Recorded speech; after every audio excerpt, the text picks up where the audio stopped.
I'm Esther Me Covington, 82 years old, a woman, and I was thrown out of the home my husband and I built by my own two children. That's not the start of a sad story, child. That's the start of the story of how I learned that the good silver is for using, not for saving, and that the only person who will ever truly save you is yourself. Some lessons come late in life, but I suppose the Lord sends them right when you need them the most. My home on Elm Street wasn't just brick and wood. It was the place where my late husband, Robert, carried me over the threshold 55 years ago, his laughter echoing in the empty rooms we swore to fill with love. And we did. It was the house where I measured my son Marcus's height in pencil marks on the kitchen door frame and where my daughter Brenda's giggles bounced off the walls as she learned to walk. It was a living, breathing album of my life. Every scuff on the floorboards, every crack in the plaster was a memory. Robert and I paid that house off 20 years ago. It was supposed to be my fortress, my sanctuary until my dying day. But a fortress is only as strong as the people you let inside the gates, and I let in the wrong ones. My children, Lord have mercy, I love them. I know that sounds strange to say after what I've just told you, but a mother's love is a stubborn, foolish thing. It keeps showing up long after it's been kicked out the door. Marcus, my son, is 54, but he has the financial sense of a 19-year-old with his first credit card. He's always been a dreamer, which is a nice way of saying he chases after foolishness with a net. Robert used to say Marcus could get sold a wool coat in the middle of a Georgia summer. And he was right. From the time he was a boy, Marcus was always looking for the shortcut, the quick score. He never understood what Robert and I tried to teach him, that you build a life brick by brick, not with a lottery ticket. His biggest weakness, though, wasn't just his own poor judgment. It was Tiffany, his ex-wife. They'd been divorced for 10 years, but she still held the strings because of my grandson, Jamal. Tiffany, now there's a piece of work. 48 years old, with tastes that run to champagne and caviar on a beer and pretzel budget. She knew Marcus was a fool for a get-rich-quick scheme, and she was the one who would light the fuse.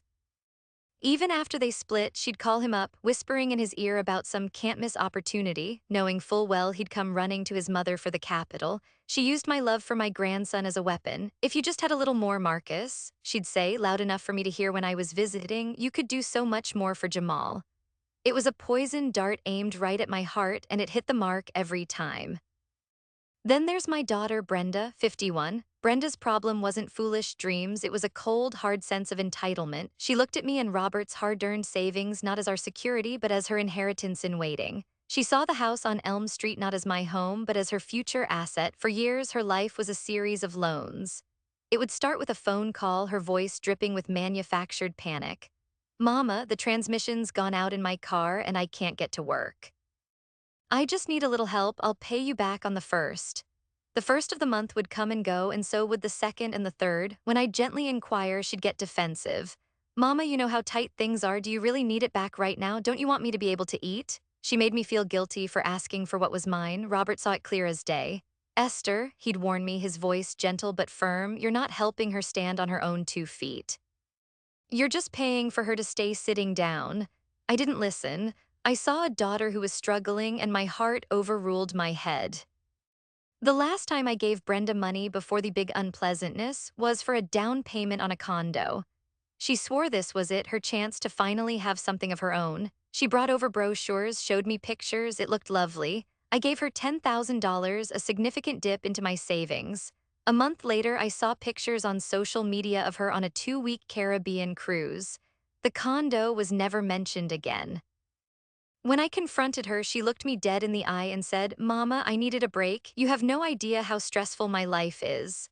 The $10,000 might as well have been $10. It was spent, gone, and in her mind, it was her right to spend it as she pleased. That was Brenda. My home was her piggy bank, my love was her line of credit, and both were meant to be broken open at her convenience. So you see, the stage was set long before the final act. I had one child who saw me as a source of endless capital for his foolish dreams, and another who saw me as an obstacle between her and her inheritance. And in the idol was me, Esther Me Covington, a woman who still saw them as the babies she'd rocked to sleep, a woman who believed, despite all evidence to the contrary, that blood was thicker than water. I was about to find out that sometimes blood is just the thing that stains you the deepest. The beginning of the end came on a Sunday afternoon, the kind that used to be my favorite. The sun was streaming through the bay window in the living room, catching the dust motes dancing in the air like tiny fairies. I was humming a gospel tune, watering the African violets Robert had given me for our last anniversary together. They were my pride and joy, a splash of vibrant purple against the dark wood of the windowsill. That's when the doorbell rang. It was Marcus and Brenda, standing on my porch with smiles so wide and bright they looked like they were selling something. And of course they were. They came in bearing gifts, a box of pastries from the expensive bakery downtown and a bouquet of lilies. Red flag number one. My children only brought gifts when they were about to ask for something that cost 1,000 times more. They set everything on the dining room table, the table where we'd shared thousands of meals, celebrated birthdays, and mourned losses. Mama, Marcus began, his voice oozing a kind of rehearsed sincerity. Brenda and I have been talking. We worry about you. I raised an eyebrow. Worry about me? I'm doing just fine, son. The Lord is good. We know, Brenda chimed in, rushing to his side. She put her arm around my shoulder. It felt heavy, proprietary. But this big old house, it's a lot for you to manage, the upkeep, the taxes, the loneliness. I'm not lonely. I have my church friends, I have my garden, and I have my memories, I said, my voice a little firmer than I intended. I knew where this was going. They'd tried this angle before a few years back, but I had shut it down quickly. Marcus pulled a chair out and sat opposite me, leaning forward and placing a glossy brochure on the table.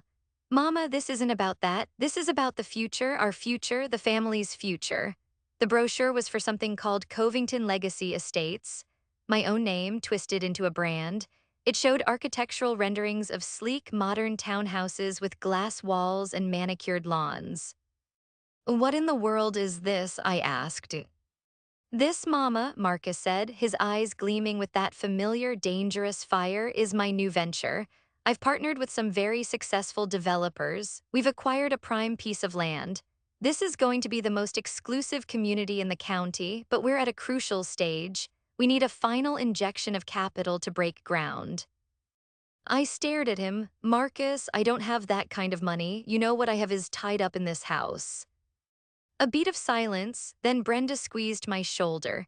That's just it, Mama, the house, it's a gold mine just sitting here. We had it appraised, quietly. Mama, do you know what this property is worth now? She named a number that made my head spin. It was an absurd amount of money, far more than Robert and I had ever imagined. We sell the house, Marcus said, his words coming faster now. We invest that money into Covington Legacy Estates. The return is guaranteed to be triple what we put in within 18 months. Triple, Mama, you won't have to worry about another thing for the rest of your life. We'll all be set. Jamal's college will be paid for. Brenda can finally be secure. And you, he looked at me, his expression softening into what he thought was loving concern. You'll have a brand new state-of-the-art apartment in the city, all expenses paid. No more mowing lawns, no more fixing leaky faucets, just a life of luxury. We'll hire a car for you. You can travel, you deserve it. It was a beautiful, glittering web, and I was the fly they wanted to catch. I looked from his eager face to Brenda's nodding, smiling one. And where would I live while this legacy is being built? We've already found the perfect place for you to rent in the interim, Mama, Brenda said smoothly. A lovely two-bedroom apartment will handle everything. The move, the bills, everything. You won't have to lift a finger. My heart was beating a frantic rhythm against my ribs. Sell my home, the repository of my soul, the thought was a physical pain. I looked around the room at the worn armchair where Robert used to sit, at the faint pencil marks on the door frame. I thought of my garden, my violets. I don't know, I whispered. This is my home. That's when Marcus played his trump card. I talked to Tiffany, he said quietly. She thinks it's a brilliant idea. She said if we could get this off the ground, she'd feel so much more secure about Jamal's future. She even said she'd be more open to us spending more time together as a family. With you, Mama, more time with Grandma. There it was, the poison dart, the image of my sweet grandson. His bright smile and chubby hands flashed in my mind. Tiffany had dangled him in front of me for years, granting me visits like a queen granting an audience. The thought of seeing him more, of being a real grandmother to him without having to walk on eggshells around his mother, it was a powerful lure. I was 82 years old. Maybe they were right, maybe the house was too much. Maybe I was being a sentimental old fool clinging to the past when I should be securing my family's future. They were my children. Surely they wanted what was best for me for all of us. The doubt planted by their careful words and smiling faces began to take root in the soil of my motherly love. Let me think on it, I said, my voice weak. Let me pray on it. Of course, Mama, Marcus said, standing up and patting my hand. Take all the time you need. But I knew, and they knew, that I had already begun to say yes. The praying didn't help because I wasn't listening for the Lord's voice. I was listening to the voices of my children, which were echoing in my head, full of promises and glittering futures. I spent a week in a state of turmoil. Every time I walked through my home, a new memory would rise up and tug at my heart. The scent of Robert's pipe tobacco that still seemed to cling to the curtains in his study. The chipped teacup in the cupboard that Brenda had given me for Mother's Day in the 3rd grade. I was packing away my life before I had even agreed to leave it. My best friend, Dorothy Jean Williams, came by that Wednesday for our weekly Bible study. Dorothy has been my friend for 60 years, and she has a spine made of pure steel and a gaze that can see right through nonsense. I told her what Marcus and Brenda had proposed. I showed her the glossy brochure. She held it at arm's length, peering at it over the top of her reading glasses. She was silent for a full minute. Esther me, she said finally, her voice low and flat. This brochure has a whole lot of pictures of buildings and not a single address on it. And this company, Covington Legacy Estates, who is the president? Well, Marcus is, I suppose. You suppose, Esther, you don't suppose with your life savings. You know, has he shown you a business plan, a list of investors? Has he shown you the deed to this prime piece of land? I had to admit that he hadn't. He had just spoken of it in grand, sweeping terms. He said it was complicated, I mumbled, feeling foolish. Complicated is what a man says when he doesn't want you to see the simple, ugly truth, Dorothy said, tapping the brochure with her finger. And as for Brenda, that child has wanted this house since the day your Robert passed. Don't you be a fool, Esther, you tell them no. Her words were like a splash of cold water, but the warmth of my children's promises had already seeped deep into my bones. When they came back the following Sunday, their faces etched with gentle concern, I ignored Dorothy's wisdom. I let my heart, that foolish, stubborn organ, make the decision. I told them yes. The relief that washed over their faces was so profound it should have been another red flag, but I interpreted it as love. The next few weeks were a blur of activity, all of it orchestrated by them. A real estate agent appeared, a brisk woman with a plastic smile who spoke only to Marcus. Papers were drawn up, full of legal jargon I didn't understand. When I asked for a moment to read one of the documents, Marcus patted my hand. It's just standard stuff, Mama. Don't you worry your head about it, we've got this. I signed where he told me to sign. I put the pen to the paper and signed away my life. The house sold in a week. The new owners wanted a quick closing. Suddenly my home was filled with strangers, packers in gray jumpsuits who handled my precious memories with careless efficiency. I stood in the doorway of my bedroom watching them wrap my wedding portrait in bubble wrap, and a sob caught in my throat. Brenda came up behind me and gave me a quick, impatient hug. Come on, Mama, it's for the best. Think of the new apartment, no more drafty windows. The last day was the worst. The house was empty, hollow. It echoed with the ghosts of 55 years of laughter and tears. I did a final walk through, my hand trailing along the walls. I stopped at the kitchen doorframe and pressed my fingers against the faded pencil marks of Marcus's and Brenda's childhood heights. It was all gone. Everything I had built, everything Robert and I had cherished, was now just a number on a check I never even touched. The proceeds, they explained, had to go directly into the business account for Covington Legacy Estates. It was just easier that way. They moved me into the apartment they'd promised. It was clean, new, and utterly sterile. It had beige walls and beige carpets and looked out onto a concrete parking lot. It smelled of paint and new carpet, not of yeast rolls and rosewater, but Why children were attentive at first, they made a great show of it. They took me out to fancy dinners. Brenda bought me a new television. Marcus had flowers delivered every Monday. They were reinforcing the narrative, proving to me and to themselves that I had made the right choice. See, Mama, Marcus would say, beaming at me across a restaurant table. Isn't this better? No worries in the world. I would smile and nod, but at night, alone in that beige box, I would cry. I missed the creak of the third step on my staircase. I missed the way the morning sun hit the kitchen floor. I missed my home, but I told myself it was for them. It was for family. It was for my grandson Jamal. I clung to that thought like a life raft. A mother makes sacrifices. This was mine. I just didn't know yet that I hadn't sacrificed for them. I had been sacrificed by them. The first month in the beige apartment was filled with flowers and promises. The second month, the flowers stopped. The third month, the phone calls became less frequent. By the fourth month, I felt a familiar cold dread creeping into my heart. When I called Marcus, his voice was always rushed, strained. Things are crazy right now, Mama, really busy at the site. Can I call you back? He never did. When I called Brenda, I'd get a litany of her own problems. Her boss was being unfair, her car was making a funny noise, her neighbor was too loud. My concerns were a nuisance, an interruption to her own personal soap opera. Mama, I'll stop by this weekend, she'd promise, but the weekend would come and go and my doorbell would remain silent. The rent on the apartment was paid directly by the company, so I didn't worry about that at first. But then I got a notice slipped under my door. It was a late payment warning from the leasing office. My hands trembled as I read it. I called Marcus immediately. He answered on the eighth ring. What's this about a late notice, son? I tried to keep my voice calm. Oh, that just a cash flow issue, Mama. A temporary hiccup. The investors are just slow with the wire transfer. Don't you worry, I'll handle it.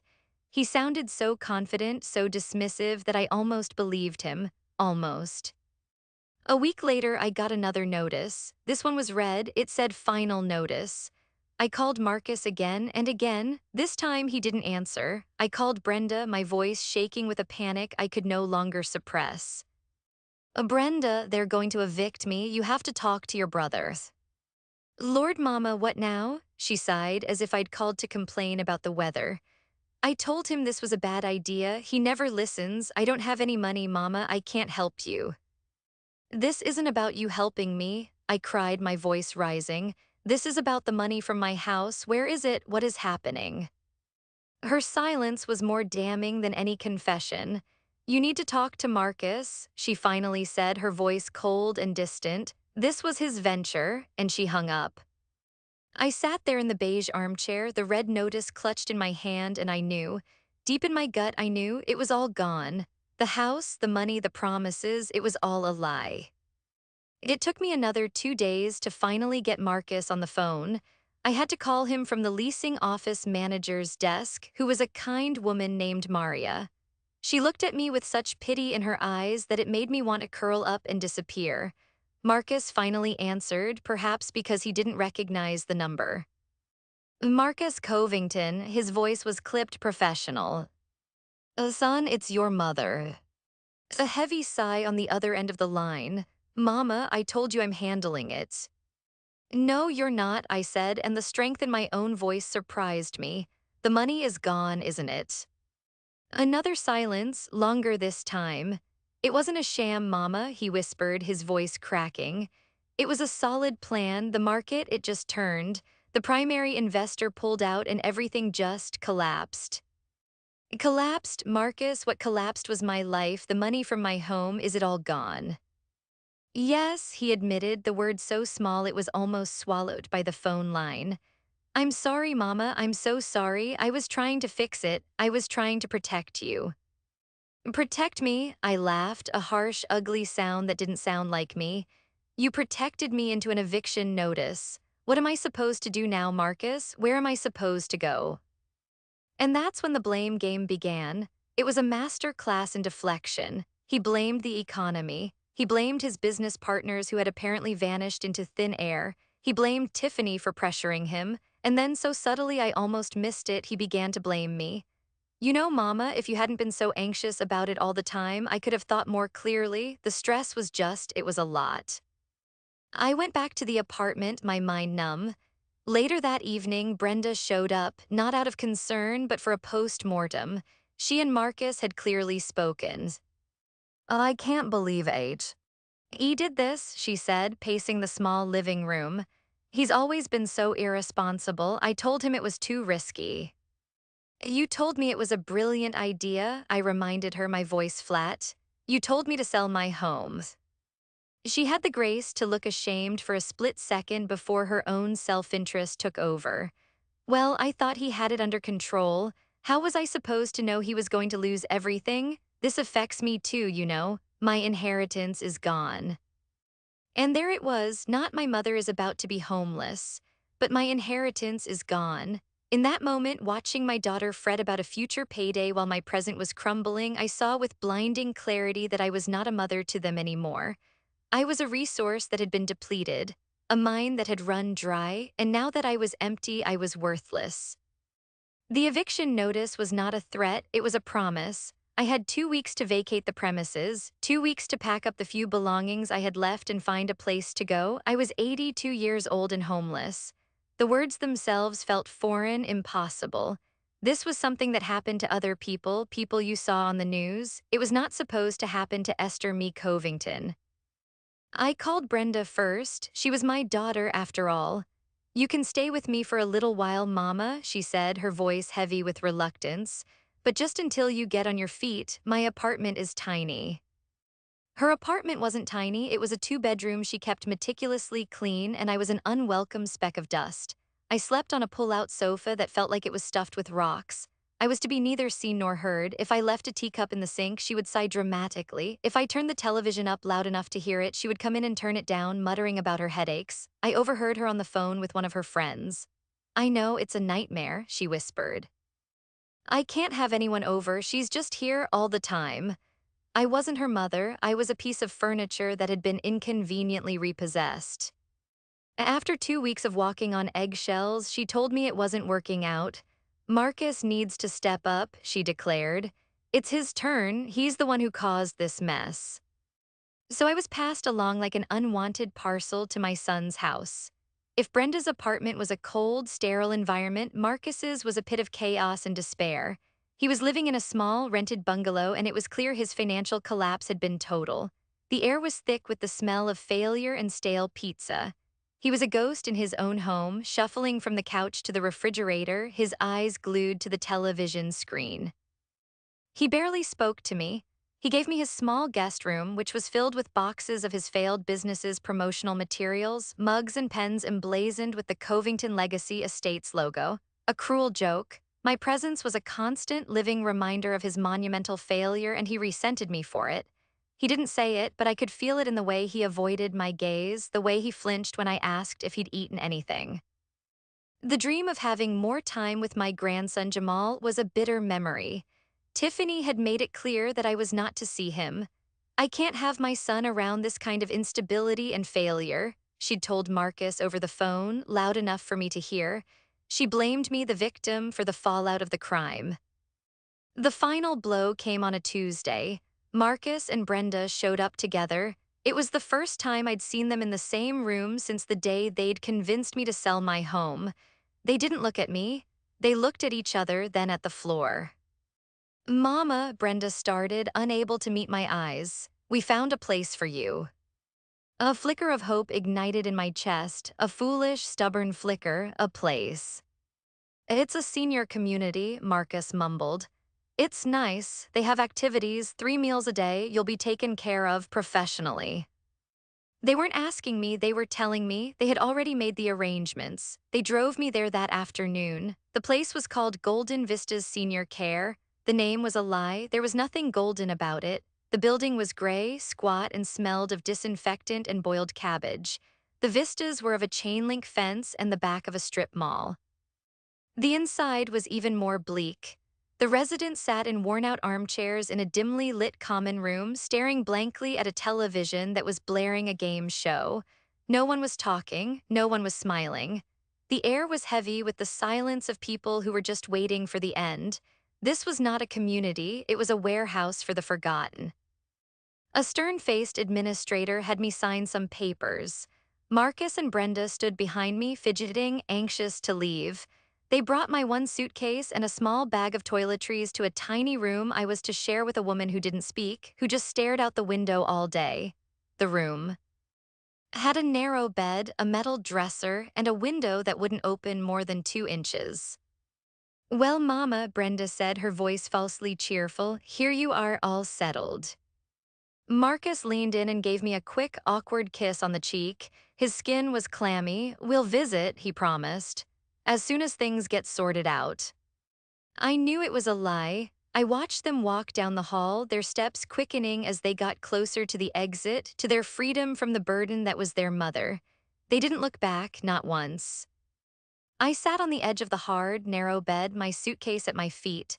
The door to my room was open, and I could hear the mindless chatter of the game show from the common room.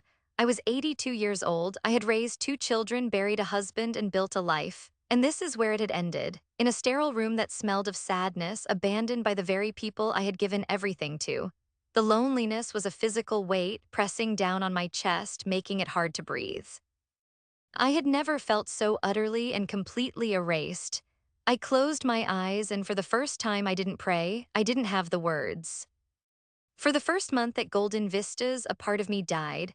I did what was expected. I woke up, I got dressed, I went to the dining hall and pushed food around on my plate. I sat in the dim common room and let the noise from the television wash over me. I spoke when spoken to, but my spirit had gone quiet. My children did not call. They did not visit. I had been deposited and forgotten, a problem that had been solved. The silence from them was a constant, screaming testament to their betrayal. Hope was a luxury I could no longer afford. Then one Thursday afternoon, a visitor came. It was Marcus or Brenda. It was Dorothy Jean Williams. She swept into that dreary common room like a queen, her head held high, her purse clutched in her hand like a weapon. She took one look at the room, at the listless residents, and her face hardened. She scanned the room until her eyes landed on me. Esther Me Covington, she boomed, and several residents startled awake. What in the name of all that is holy are you doing in this God-forsaken place? She marched over to me, ignoring the glares from the staff. She pulled a chair up close, took both of my hands in hers, and just looked at me. Her eyes, sharp and clear, saw everything, the dullness in my own eyes, the slump of my shoulders, the weight of my heartbreak. I opened my mouth to speak, and what came out was a sob. One single, ragged sound that carried all the pain of the last 6 months. Dorothy Jean just held my hands tighter. All right now, she said, her voice softening. You just let it out, then you're going to tell me everything, and I mean everything. She had been calling my old apartment number for weeks with no answer. She'd tried calling Brenda, who had hung up on her. Finally, she'd called every church in a 10-mile radius until she found someone who had heard a rumor from a cousin who knew a friend of Brenda's. It had taken her a month to track me down. So I told her about the pitch, the promises, the sale of the house. I told her about the beige apartment and the red eviction notice. I told her about the blame, the coldness of Brenda's couch, the despair of Marcus's bungalow, and I told her about how they had dropped me here and disappeared. When I finished, there were tears streaming down my face. But Dorothy Jean was not crying, her eyes were burning with a righteous fire. Those no-account, good-for-nothing, ungrateful children, she hissed, her voice low and dangerous. After everything you and Robert did for them, to leave you in this pit of despair, oh no, the devil is a liar and so are the Covington children. We are not having this. You hear me, Esther? We are not having this. Her anger was like a splash of gasoline on the last dying ember of my own spirit. A tiny flame flickered to life inside me. What can I do, Dorothy? I whispered. I have nothing, I am nothings. You stop that talk right now, she commanded. You are Esther Me Covington, you are a daughter of the king, now we need to think, not with our hearts, with our heads. They took the money from the house. But did they take everything? What about Robert's papers? You know how he was, he had papers for his papers. Her words jogged a memory, a faint and dusty one. His lockbox, I said, my voice barely audible. When we were packing up the house, I found his old metal lockbox from the plant. It was full of his personal documents. I didn't know what to do with it. The children were rushing me, so I put it in a storage unit. Dorothy's eyes lit up. A storage unit, did they know about it? No, I said, remembering. I paid for it for a year in advance with the last $200 of my own cash that I had in my purse. I didn't want them to have to worry about it. The irony was so bitter it tasted like acid. Hallelujah.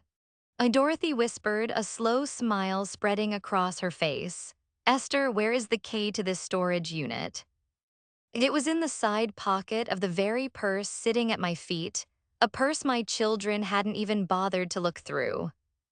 The next day, Dorothy came back. She signed me out of Golden Vistas for a doctor's appointment. We didn't go to any doctor. We went straight to the storage facility. The unit was small, dusty, and packed with the few sentimental things I hadn't been able to part with but that my children had deemed worthless. And there in the back was Robert's heavy, gray metal lockbox. We took it back to Dorothy's car and she opened it with a small crowbar she'd brought from home. A woman has to be prepared, she said with a wink. Inside was a collection of Robert's life. Old pay stubs, his honorable discharge papers from the army, his father's watch, and underneath it all was a large manila envelope. My hands trembled as I opened it. Inside were two things. The first was a series of United States savings bonds purchased one by one over 40 years every time he got a bonus or worked overtime. They were tucked away and forgotten. The second was a life insurance policy, thick and official looking. It wasn't the main policy we had used years ago. This one was different, taken out through his union. It was an old policy, fully paid up, that we had both completely forgotten about. Dorothy, the retired accountant, looked over the documents, her lips moving as she calculated. After a long silence, she looked at me, her eyes wide. Esther, me, she said, her voice filled with awe, Robert is still taking care of you. She named a figure. It wasn't the fortune that Marcus had squandered, not even close. But it was enough. It was more than enough. It was a lifeline. It was a second chance. It was my exodus from Golden Vistas. I looked at the papers in my hand, the proof of my husband's quiet, steadfast love, and for the first time in a long time, the tears that fell were not tears of sorrow, but of a fierce, earth-shaking hope. My children had tried to erase me, but my Robert had left me an anchor to the future.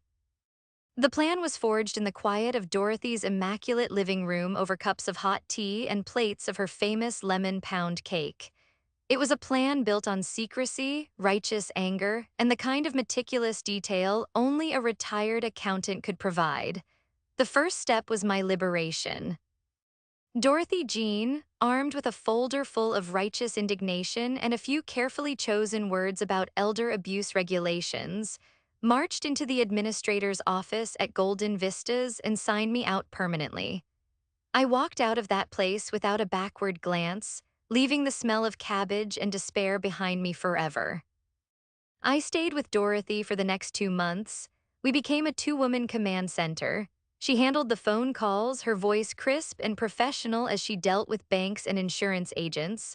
I signed the documents. Cashing the bonds was a process, but cashing Robert's life insurance policy was surprisingly swift. The money, a beautiful, solid number, was deposited into a new bank account at a credit union where my children did not bank, an account with only one name on it, Esther Me Covington. Next came the search. Dorothy knew a real estate agent, a woman from her church named Helen who was kind, discreet, and fiercely protective. I told Helen what I was looking for, not a grand house like the one I had lost, but a sanctuary, a place that was small enough to manage but large enough for my spirit to breathe. I wanted sunlight. I wanted a small patch of earth where I could plant my own flowers. I wanted a door with a lock that only I had the key to. We found it after 3 weeks of searching. It was a 2-bedroom condo in a quiet, beautifully maintained 55-plus community on the other side of the county. It had a small, sun-drenched living room with a sliding glass door that opened onto a little patio. The second bedroom was perfect for a study and a place for my sewing machine. It was perfect. It was mine. The day Helen gave me the keys, I sat in my car in the parking spot in front of my new home and I cried. These were not the desperate, hopeless tears I had shed at Golden Vistas. These were tears of overwhelming gratitude and victory. I walked through the front door of my empty condo and the echo of my own footsteps was the sweetest sound I had ever heard. Over the next month, I built my new life piece by piece. Dorothy and I went to furniture stores. I didn't buy everything at once. I chose each piece with care: a comfortable armchair, a sturdy little dining table, a good, firm mattress. I bought new pots and pans, new dishes, and new towels. I planted a small garden on my patio with bright red geraniums and, of course, a row of African violets. I got a new phone with a new number. I started attending the chapel services in my new community and made new friends. I was no longer a victim, I was a survivor, I was a founder of a new life. It took 6 weeks for the news to trickle back to my children. As Dorothy had predicted, it came through the church grapevine. Someone saw me at the grocery store looking well. Someone else heard from Helen, the real estate agent, that I had bought a place. The ripples of my quiet resurrection finally reached their shore. They showed up on a Saturday morning. I was on my patio watering my geraniums when a car I recognized pulled into a visitor spot. Out stepped Marcus, Brenda, and to my surprise, Tiffany. They walked toward my front door like a delegation of defeated diplomats. I dried my hands on my apron, took a deep, steadying breath, and went to answer the bell. I opened the door and simply stood there, blocking the entrance. They stared at me, then past me, their eyes wide as they took in the glimpse of my clean, bright, peaceful home. Shock was written all over their faces. They had left me in a pit. They couldn't comprehend how I had climbed out. "Mama," Brenda said, her voice a breathy whisper. She was holding a cheap-looking bouquet of daisies. "We were so worried, we didn't know where you were." "You knew exactly where I was," I said, my voice calm and even. "You left me there." "That was a mistake, Mama," Marcus jumped in, his face a mask of practiced regret. "A terrible mistake. We were in a bad place. We've been looking for you. This place, it's beautiful. I'm so happy for you that you landed on your feet." Tiffany, standing behind them, gave me a tight, brilliant smile. "Esther, it's wonderful to see you looking so well. Jamal has been asking about his grandma." The lies were so blatant, so insulting that I almost laughed. They weren't here to apologize. They were here on a reconnaissance mission. They had smelled money. "We were thinking," Brenda continued, taking a step forward as if to come in, "now that you're settled, maybe we can put the past behind us. We're family." "I'm going through a really tough time, Mama," Marcus added, his voice dropping to a conspiratorial whisper. "I'm between places right now. Maybe I could just stay in your spare room for a little while, just until I get back on my feet." "And I could use a little help, Mama," Brenda said. "Just a small loan to get caught up since you're, doing so well." I looked at their faces, at the greedy hope in their eyes, and the last vestiges of my old, foolish love for them withered and died. It was replaced by something harder, something clearer. It was the steel that Dorothy had seen in me all along. I looked at Marcus, no. I looked at Brenda's, no. I looked at Tiffany. "You can tell Jamal that his grandmother has a new phone number, and if he would like to call me himself, I would be delighted to speak with him. You are not to be the gatekeeper anymore." Their faces fell, the shock turned to disbelief, then to anger. "Mama, you can't be serious," Brenda sputtered. "After everything, we're your children." "My children," I said, and my voice did not tremble, "left their 82-year-old mother in a hovel to rot after they stole her home and her life savings. The people standing in front of me are strangers, strangers to whom I owe nothing. This is my home, built not with your help, but in spite of your hindrance. It is my sanctuary, and you are not welcome in it." I saw the flicker of rage in Marcus's eyes and the curl of contempt on Brenda's lips.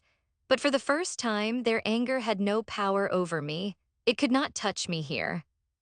"You have my answer," I said, my voice as solid as the door I was about to close. "Goodbye." And I shut the door in their faces.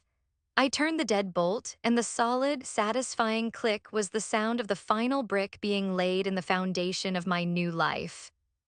I stood there for a long time, my hand on the door, listening to their muffled, angry voices fade as they walked away. There was no sadness, there was no regret. There was only a profound, quiet peace. I learned something in all this. I learned that family is not just about blood. Blood is just a fluid that runs through your veins. Family is about who shows up. It's about who holds your hand in the dark, not who pushes you into it. My friend Dorothy Jean is my family. My new neighbors who bring me soup when I have a cold are my family. The memory of my husband, Robert, whose love reached across time to save me, that is my family. The pain of my children's betrayal will likely always be a scar on my heart, but it is not a wound anymore. It's a reminder of my own strength, of the resilience I didn't know I had. You spend your whole life giving, and you forget that you have to save a little something for yourself. My children taught me that. It was the last and most valuable gift they ever gave me. I bought my own house, yes. But more than that, I bought back my own soul.